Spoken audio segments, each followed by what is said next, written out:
Hello, this week I've been working on the rosette for the Parlour Guitar, and I really enjoy making rosettes for guitars. It's a focal point of the instrument, so it has to be absolutely spot on.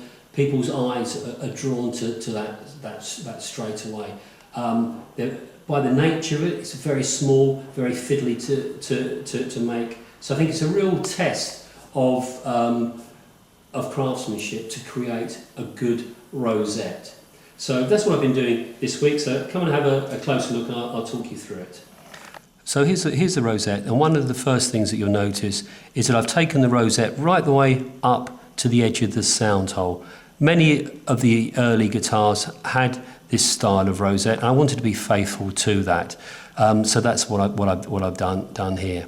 Number of quite tricky techniques involved here. First of all, this rope purfling, which is quite wide, quite rigid. I had to bend that to obviously to the circle. So those two pieces of purfling went in first, and then each piece of abalone was cut by hand. It's only about 1.7 millimeters wide, the abalone, and terribly fragile. Broke a number of pieces before I actually obtained a complete circle, probably on the limits of what's possible to cut. But as you can see, once it's in, looks very, very nice.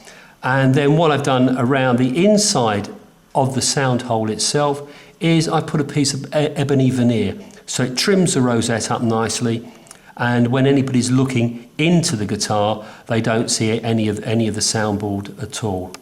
And on the other side, if I just flip this over, you'll also see that I've glued on a piece of sycamore veneer. It's only about 0.5 millimeter thick, but that's just enough to reinforce that area around the sound hole. So there we are, one Parlour Guitar soundboard inlaid with a rosette, ready to go.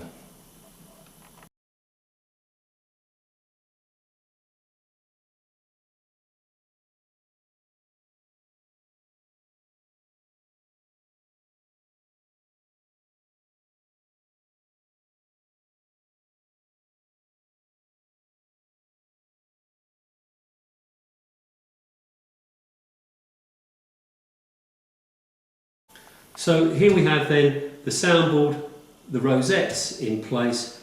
The next step for me is to put the bracing on, and I'll be doing that over the next couple of weeks. So watch this space and see how the Parlour Guitar develops. Thank you for watching this, and goodbye.